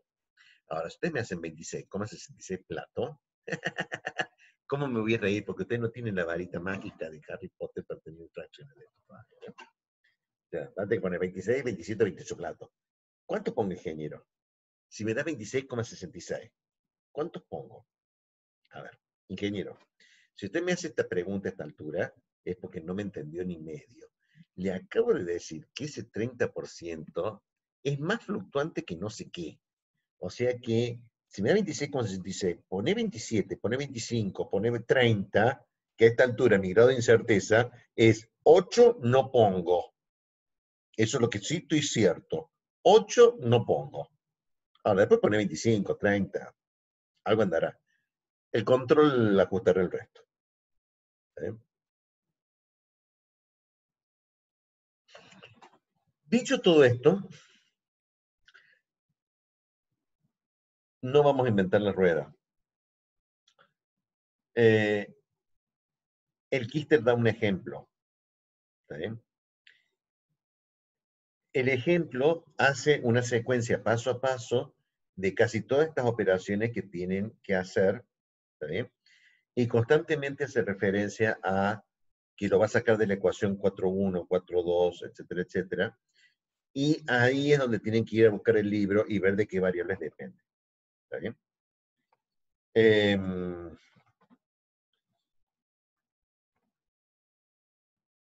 En el libro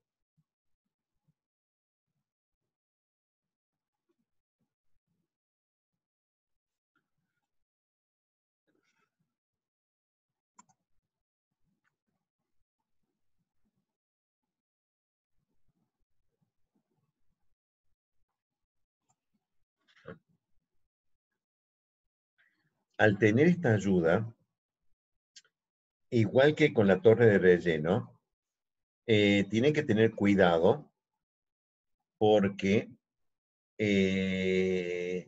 vamos a tener que hacer uso de eso que...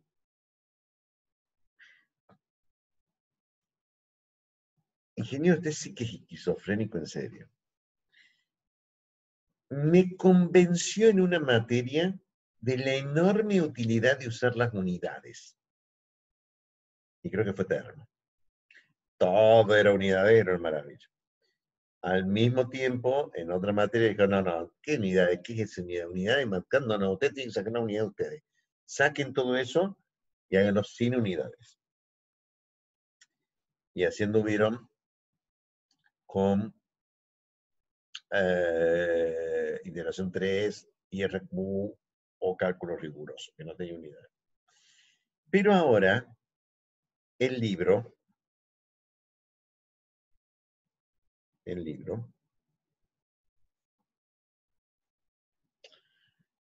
está escrito por un inglés. Y aunque Estados Unidos está haciendo un enorme esfuerzo, también, todo el sistema científico de Estados Unidos está haciendo un enorme esfuerzo por irse al sistema internacional de unidades, al sistema internacional, mucha bibliografía, mucha documentación todavía está en unidades inglesas. Eso significa que en esta parte, igual creo que en tecnología de energía térmica, vamos a tener que hacer una doble conversión constante. ¿Qué quiero decir con esto? Todas las correlaciones que tiene acá están en las unidades que están acá. No necesariamente unidades inglesas, pero además en las unidades que están. Tienen que estar sumamente atentos a que si dice libras, son libras. ¿Está bien? Esto es, no es otra unidad. A ver, es un mal ejemplo. Si dice pies, no están pulgadas. ¿Está bien? El resultado, o sea, el número que yo pongo en la correlación tiene que estar en pies. Entonces, yo tengo que poner pies en esa ecuación y sacarla. Pero mi plano está en la Argentina, está en Operaciones Unitarias 2 de la Facultad Regional Córdoba de la UTN, y eso significa que nosotros sí usamos el sistema internacional porque es el sistema métrico legal argentino, el que vieron en Control Estadístico de Proceso. Eso significa que yo no puedo en este momento en Argentina decir, puedo, pero se me van a reír, hágame una torre de 12 pulgadas. ¿Está bien? Porque no la van a hacer. La van a hacer de 3,5 metros, o sea, 3.500. Porque en plano vamos a seguir los mecánicos, vamos a poner toda la medida en milímetros. ¿Está bien? Tampoco a esa altura vamos a poner 3.521 milímetros. O sea que mi problema de conversión es doble, porque tengo que poner unidades inglesas. Después tengo que llevarlas a las unidades métricas del sistema internacional. En el sistema internacional, redondear. Al redondear en el sistema internacional tengo que recalcular en la unidad inglesa y recalcular en la correlación. ¿Está bien? O sea, las unidades finales tienen que ser métricas redondeadas. ¿Redondeadas al cuánto?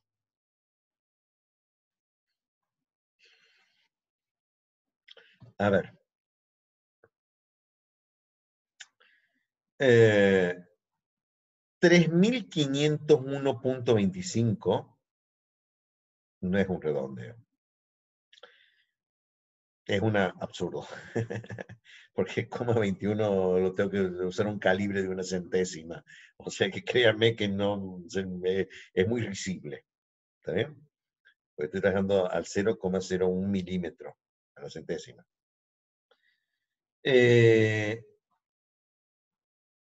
Así que va a tener que ser 3.500, 3.550, 3.000, digamos, 550, sí, sería eso. 3.510 muy raro porque estoy trabajando el 1. Debería redondear los 5 centímetros por el tamaño. O sea, 3.500, 3.550. O sea, o 3.400, o 3.450, 3.500, o sea, cada 500. ¿Sí? O a lo sumo 25 centímetros, o 50. ¿Sí? Depende del tamaño, y no puedo decir en este momento qué cosa es. Depende del tamaño. El ejemplo está...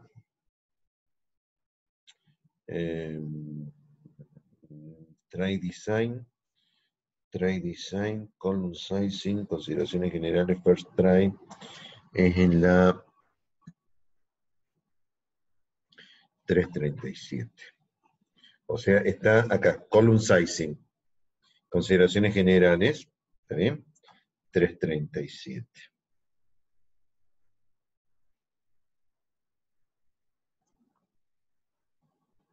Todo me pasa.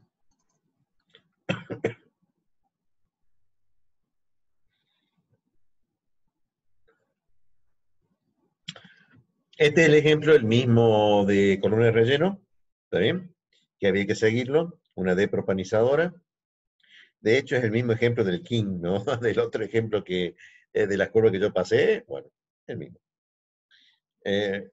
Porque lo hizo Edminster en el 48, y del 48 hasta el 2000, hasta el 92, que hasta el 2005, que creo que también está más o menos por allí, la última versión que yo he visto de Quiste, que todavía sigue escribiendo, pero no cambió nada de estos libros. O sea, el mismo ejemplo de Edminster del 48, porque no sé, no somos muy originarios ingenieros químicos, esto era el método para saber cuál era la sección más exigida, ¿está bien? Y el método arranca diciendo, usando una correlación de inundación de arrastre, el método normal de cálculo, pero método rápido. Sin embargo, para minimizar prueba de error, el autor prefiere llevar a cabo una estimación preliminar usando una correlación de inundación que eventualmente se usa con algunas simulaciones. En este ejemplo, Kister-Haas usará las siguientes suposiciones en plato. Haga las siguientes suposiciones simplificadoras. DH es igual a 0,5, S 24 y HCT 2,5. Muy bonito. ¿De dónde salió eso? Bueno, esto sale del Distillation Operation. ¿Sí? Ahí dice, en el Distillation Operation, que la mayoría de los platos tiene un diámetro de orificio de 0,5 pulgadas. ¿Sí? Y que la mayoría de los platos se separan 24 pulgadas. ¿Sí? Y que la altura sobre el del rebosadero HCT es normalmente en el 80% de la torre de 2,5 pulgadas. ¿Sí? Si no quieren esos números, porque dicen, ¿de dónde salió? ¿Qué sé yo? ¿Por qué pongo 24? ¿De dónde sale este 24 pulgadas para el espacio de los platos? ¿Sí? Tienen que ir al Distillation Operation. O sea, entonces, una típica pregunta de examen. ¿Por qué es importante la separación de los platos y cuánto vale? ¿Y de dónde se obtiene ese número? Bueno, es importante porque debido a la inundación por spray, yo puedo contener la inundación por spray porque es una gotita que se proyecta, pero se me va a inundar si toca el plato de arriba. Si yo el plato de arriba lo pongo un poquitito más arriba, entonces la gota no alcanza el plato, cae y no se me inunda por spray. Entonces eso me afecta a la inundación por espuma y la inundación por spray, el aumentar la separación del plato. O sea, me hace una gran masa para que no se me inunde. En vez de tocar todas las demás variables, toco la altura de la torre. Y viene, y normalmente para los diámetros normales, entre 50 centímetros y 2 metros, 9 centímetros y 5 metros, la separación es 24 pulgadas. ¿Sí? Porque eso me permitiría poner a mí una boca de hombre medio justona, pero sí que puedo meter una persona por ahí. ¿Cómo? Sí, no la elijan con sobrepeso, pero se va a tener que meter una persona por ahí por los 24, o sea, y si no va a tener que poner un poquitín más. ¿Se mete una persona entre los platos? Sí, se tienen que meter la persona entre los platos porque perdieron un destornillador que dejó operado un operario y lo dejó y hay que sacar el destornillador, hay que meter una personita por ahí y sacar. Es broma, ingeniero, a esta hora. No estoy para broma, porque ya son las 10 de la noche y no quiero. No, no, hay que ponerlo. O sea, tiene que haber. A partir de ahí están todas las correlaciones en el libro, cómo calcular esto, cómo calcular la altura, el preliminary trend layout, y sacan los espaciados, hacen recomendaciones, etcétera, etcétera. Requiere 3 iteraciones. Requiere él 3 iteraciones porque quiso hacerlo de ejemplo. Si a ustedes les sale de una, pues salió de una, ¿no? O sea, si con una chequean todo y todo entra, pues entran de una. No tienen por qué hacer 3 iteraciones, ¿no? O sea, este es the first trial, chequeo de inundación, chequeo de segunda inundación, de downcomer check, no le dio, de acuerdo a los criterios de arriba, la torre aparece sobredimensionada, la siguiente prueba llevará a cabo una torre de menor diámetro, digamos 6 pies, o sea, le erró al diámetro inicial, está sobredimensionada, ¿sí? Para ver de downcomer check, estoy el 76% del valor de diseño, pero arriba estoy el 94%, está sobredimensionada bottom section, que tiene, es una torre de un paso arriba y de 2 pasos abajo, y distingue el que iba de los laterales al centro, ¿está bien? Que es side to center, S to C, de la que va del centro al costado, que es center to side. O sea, bueno, lo estoy leyendo ahí, que tanto bien. Hace un segundo digamos, intento, ¿está bien? De layout, chequeé la inundación, chequeé todas las inundaciones habidas y por haber, chequeé la hidráulica para ver en qué régimen está, si lo pueden estimar el régimen, calculen el tiempo de residencia de la torre, de ahí salían los hold up y todo lo demás. No le gustó algún cálculo, hacen una tercera prueba para ver si las correlaciones entran y entran todo en esto. Entró en todo, chequean el turn down, chequean el lloriqueo de dump point, no hace un dump point, el sello hidráulico y tienen que leer, y le da el diseño, el sumario del diseño, que es todas las variables que ustedes tienen que llenar en el documento que tienen que entregar. Tienen que entregar básicamente todos estos datos calculados para la torre, porque son los geométricos para dibujarlo y los chequeos hidráulicos de diseño. ¿Sí? Y tienen que completar el informe y entregarlo. Pero ahí no termino todo.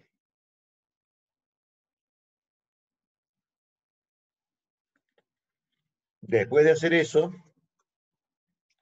y poner la hoja de datos, todas las especificaciones, tienen que ir al Destination Operation, ¿sí?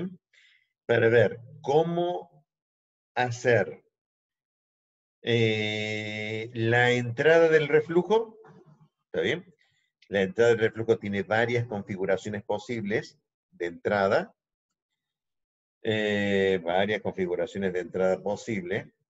La entrada de la alimentación, ¿cómo van a plantear la entrada de alimentación? Si ponen un chorro que choca contra una chapa, pues tienen que poner un refuerzo, dice acá, o si no, ponen una simple codo sobre el rebosadero. ¿Cómo va a entrar el vapor desde abajo? O sea, cómo son los extremos inferiores. Observen que desde el último plato necesitan un sello hidráulico y un líquido que se acumule acá para que el gas no venga por aquí y suba del plato por acá y me inutilice el primer plato. ¿Sí? Pero el vapor puede entrar burbujeando sobre el líquido acumulado en el extremo inferior de la torre o acumular el líquido y hacer una entrada de gas por arriba del líquido. ¿Cómo hacer algunos ejemplos de entrada de líquido para que no arregle? ¿Cómo hacer algunos arreglos de salida para que particione lo que va al reboiler, que tiene que tener cierta estabilidad, de lo que saco como producto de fondo de columna de ventilación, porque este líquido que va al reboiler normalmente no está bombeado, fluye por diferencia de presión entre este nivel y el nivel del líquido dentro del intercambiador de calor, que es, o el que ustedes elijan. A menos que elijan un rehervidor vertical dentro de la misma torre como extremo inferior, ¿no? Entonces ustedes podrían haber puesto el rehervidor en todo el extremo inferior. ¿Se entiende lo que planteo? O sea, poner un tubo acá y acá mismo se genera el rehervidor. Poco frecuente porque me aumenta mucho la altura de la torre, ¿no? Entonces, si pongo un termosifón, normalmente se lo hace de tiro forzado, pero tengo que ver los niveles. ¿Está bien? Si ponen un kettle, un tipo marmita, entonces esta altura y la altura del líquido sobre el intercambiador de calor tienen que ser las mismas, o bien esto un poco más alto que el otro para que la diferencia de alturas me establezca la presión suficiente para desplazar el líquido hasta el rehervidor y suplir la caída de presión del vapor generado hasta que entre a la torre. Entonces, globalmente la torre queda una cosa así. Tengo que ver, sale por arriba, entra el líquido por el costado, el líquido cae por gravedad, el gas sube por diferencia de presiones, por caída de presión, entra por el costado, el líquido sale por la central, y todavía tienen que poner las escaleras, las bocas de hombre, el faldón de las patas, esta es pata, acá es directamente el cilindro hasta el final, y el extremo, tienen que elegir el extremo, si el extremo es toriesférico, esférico o cónico, va a ser esférico o toriesférico, ¿está bien? Y están en condiciones de poner el intercambiador. Esto está claro que este intercambiador se cae, ¿no? Si ustedes hacen una torre así, esta se le línea abajo con el primer vientito, ¿está bien? Porque están poniendo una enorme masa arriba de una estructura esbelta, ¿está bien? O sea que esto va a andar si está todo dentro de una estructura de reticulado. Entonces la estructura de reticulado es toda la caja en donde pueden apoyar ustedes el condensador. Si no, esto es medio raro que suceda. Ustedes van a ver que este condensador se tira abajo y se bombea el reflujo. Porque si no, te ponen todo arriba. Tienen que dejar bocas de hombre. Pues no dejan ninguna boca de hombre arriba. Hacerlo embridado depende de los diámetros. Y acá poner una caldera. Y ya estaban en condiciones de hacer el plano. ¿Está bien? Estrictamente, con el informe de la hoja de especificaciones, tienen los datos manuales básicos para empezar el dibujo. No se olviden, ustedes son expertos en SolidWorks. Por lo menos saben entrar y hacer un par de cilindros. Eso es suficiente. La única forma de aprender a usar cualquier software, y ustedes son la demostración más clara de ello, porque ninguno de ustedes leyó la ayuda de MapCat. Bueno, perdón, es una afirmación absoluta que por consiguiente es un silogismo inválido en sí mismo. El 101% de ustedes no leyó la ayuda de MapCat, ni un manual de MapCat. Y sin embargo usan MapCat. O sea, pueden no seguir mis explicaciones de la programación, cosa que no creo, yo creo que sí las siguen. Y demostramos de que se puede programar bastante, de forma bastante potente, con un lenguaje muy simple, programación, hay que pensarlo un poco. Pero la única forma que tuvieron de aprender MATLAB es a los golpes, a los aplazos en algunas materias y con mucho esfuerzo, hasta que dejó de dar rojo. Y cuando ustedes dominaron MATLAB para que no le dé rojo, viene Macaño o Cervetti y les vuelve a dar rojo. Y no hay forma de saber por qué la matriz singular. O sea que esta vez sí que estamos... O sea, ustedes ya eran expertos, ya a esta altura No les daba rojo marcado, al menos les daba rojo y sí, esto me olvidé la origen, ¿sí? Y esto ya no es así. Con SolidWorks es lo mismo. Ustedes ya tienen los fundamentos, ya saben cómo entrar y tienen una idea de la filosofía. Y si no tienen idea de la filosofía, pregúntenle al ingeniero Samón. Se le va a decir, vengan de vuelta al sistema de representación aquellos que no me dieron ni 5 de bolilla, que les explico de vuelta todo, ¿no? No es tan complicado, sobre una vez que entiende la filosofía de cambiar los ejes, hacer una extrusión y hacer las líneas fundamentales, las figuras fundamentales, para poder reordenar la torre y hacerlo en 3D. ¿Está bien? Efectivamente, el origen es hacerlo en 3D, SolidWorks es muy bueno en eso, y después hacer los cortes y las vistas necesarias, ¿está bien? Pero una vez que lo tengo en 3D, para girarlo y para poder verlo. La única forma de aprender a usar SolidWorks es patearles la muleta y caminen. O sea, háganlo. Si ustedes contratan a algunos de sus compañeros que también ya están en el banco de datos, junto con la cantidad de apuntes que tiene Emilio, junto con la cantidad de videos que tiene Emilio o cualquiera de ustedes, más el listado de chicos que hacen planos por SolidWorks, que también ¿está bien? Insistimos, en que esta es una oportunidad para aprender. Si no quieren aprender, probablemente vamos a hacer todo el esfuerzo para darnos cuenta de que no están aprendiendo, porque esa es la valoración. A veces perdemos en el camino, no, tampoco tenemos la certeza absoluta, pero los que más pierden son ustedes. O sea, es una oportunidad para aprender. Tómenla o déjenla. Por eso decimos, traten de hacerlo, no es complicado. Una vez, cuesta arrancar, como todas las cosas, como les costó marcar al comienzo, cuesta arrancar. Una vez que empieza a tener un cierto truco, che, pero ¿cómo hiciste esto con el foro? ¿Cómo hiciste esto? Sale. ¿Sí? Bien, esta es la filosofía del cálculo de la torre de platos. Se basa en el ejemplo del Distillation Design de Kister, ejemplo que hay que seguirlo, no estamos inventando la rueda, y fuertemente apoyado por los capítulos equivalentes del Distillation Operation de Kister, que tiene la otra mitad de la información que no da que cuando el Distillation Design dice ponga S igual a 24, ese dato en realidad estaba en el otro libro. Muy hábil Kister. No, vendió los 2 libros, no por el precio de uno, vendió por 2. En vez de hacer un tomo de 600, hizo 2 de 300.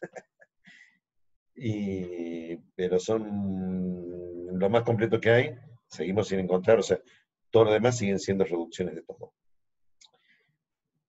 Bien. ¿Preguntas? Bien. Profe, las bocas de hombre, ¿cómo decide en qué parte ponerla? O sea, porque usted dice, sí, tiene que ingresar al plato para hacer mantenimiento, entre otras cosas, pero no vamos a hacer la misma cantidad de boca de hombre que de los platos. Así que debe ser algo en específico. ¿Cuál sería la cantidad?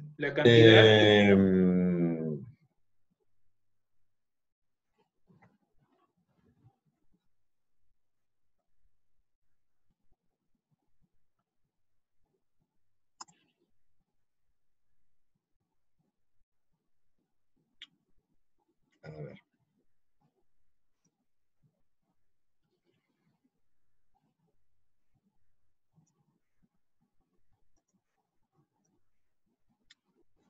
Operation.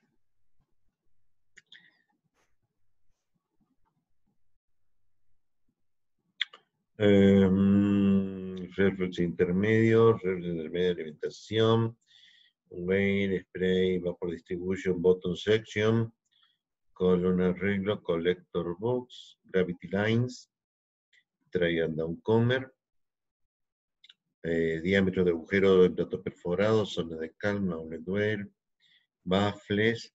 No hablamos de inlet wear, está por acá. de Downcomer, funciones, requerimientos mecánicos, fastening, support, signing, material de construcción, carpintero, todo esto. Es este. Materia de construcción 191. Porque el sobrepresionó column assembly acá. Commising, startup, operation difficulties, flooding farming efficiencies, reboiling condenser operation, troubleshooting, commising no, estaba requerimientos mecánicos en el 191 y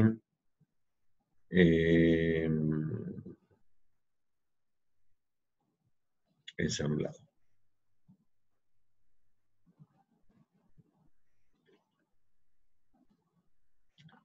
$137.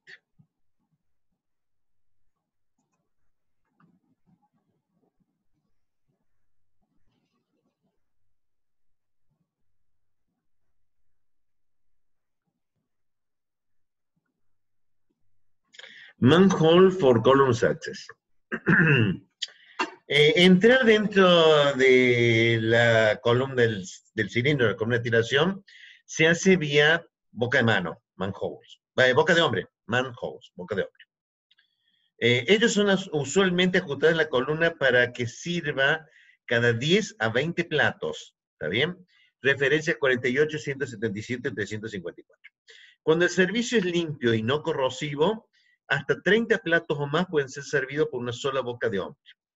Cuando se anticipa frecuente limpieza, o si los platos son grandes y el proceso de removerlos a través del agujero es lento, no entendí ni medio, el proceso de removerlos a través del agujero, esto quiere decir que tengo que sacar el plato, y sí, porque si vas a poner una boca de hombre cada 20 platos, ¿cómo hago para llegar al plato 19?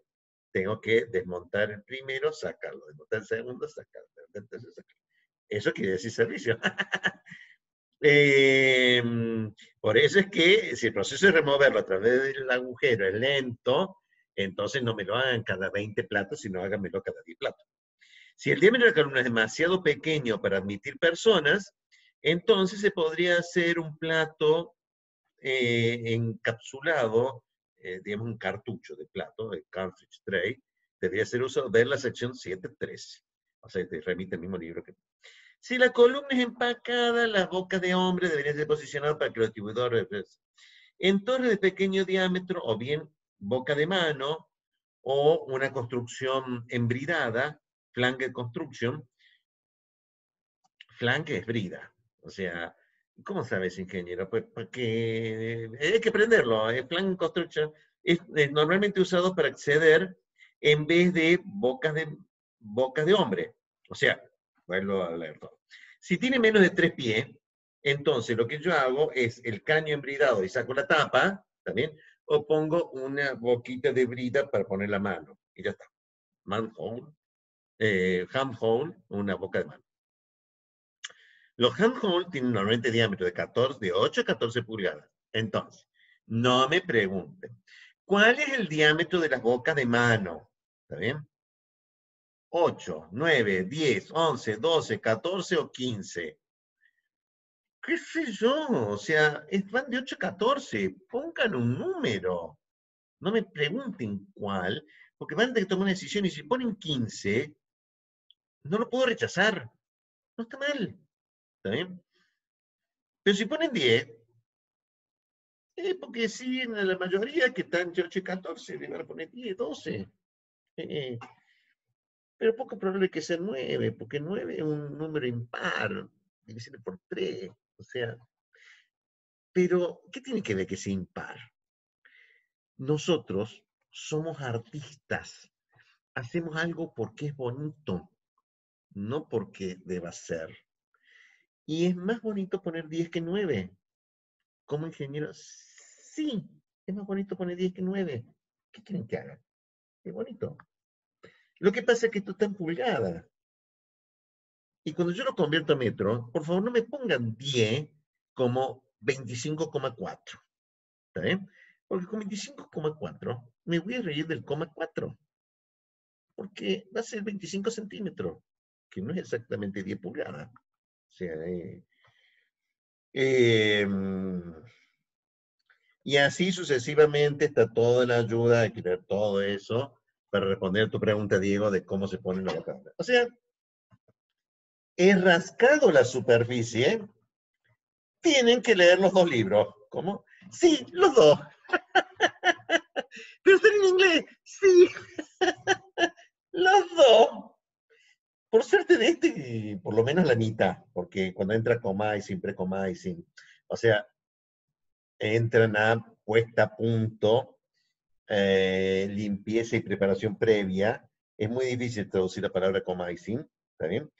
Pero es hacer todas las operaciones necesarias como para ponerlo en marcha, que limpiar, lavar, secar, ajustar los tornillitos, ver que no se me haya quedado el destornillador adentro, todo eso es coma y sin, o sea, es un lío, ¿está bien? Eso no me importa porque eso es una cuestión operativa, ¿está bien? Igual que hay una parte de control bastante interesante, que tampoco me interesa. Luimen controla mejor que el otro libro. No tiene interés todo esto, pero este sí casi seguro, la mitad de este seguro. ¿Está bien? Y la mitad del Destillation Design. En total, un libro. Bueno. ¿Respondí eso a tu pregunta, Diego? Sí, creo que sí. Le estoy respondiendo. Más o menos. Hay Yo que leer. principalmente lo pregunté por el hecho de evitar tanta información y ir a lo Hay que puntual leer. que yo quería. Hay que leer. Hay que leer. Yo lo único que hago es orientar. Hay que leer. Ok. A mí me bastó con decir delta E igual a Q menos W y un par de formulitas por ahí, ya estaba. Ahora es un montón de lo cual usted está diciendo una pequeña partecita, ¿no? Sí. Así es. El resto está dicho en los libros. Los libros no muerden. Dependemos de ellos. Es la fortaleza que tenemos como especie, como forma parte de la humanidad. Lo aprendimos con la imprenta. Hay muchas cosas. Es el libro. Aunque sea por internet y PDF, ¿no? Pero es el libro.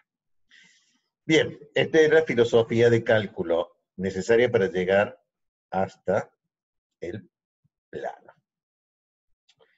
O sea que con esto ya tendríamos todo lo necesario para el trabajo práctico. Esta sería la última clase al respecto. O sea, responderemos algunas dudas más, pero ya nos agarra ahora la segunda mitad de la materia. Y un parcial, que creo que la semana que viene era. Bueno, si no está en la planificación, se nos preguntaré qué es salud. Estamos entonces. Merina, si querías algo. Bien. Entonces, si no tienen más preguntas. Merina, sí, porque me te escucho. ¿Podría subir las presentaciones, esa que puso hoy en clase y la de ayer, para tener la presentación en PowerPoint solamente?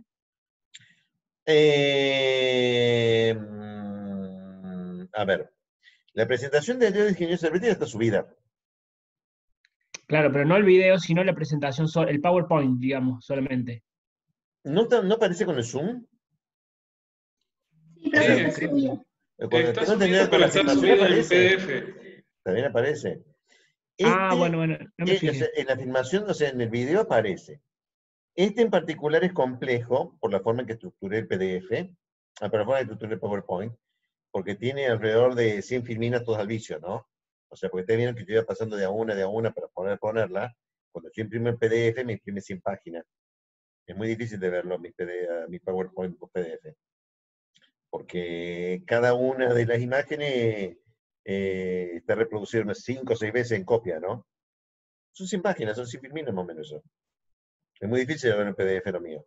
Es más fácil probablemente que lo vean por el Zoom. Córranme hasta donde sea.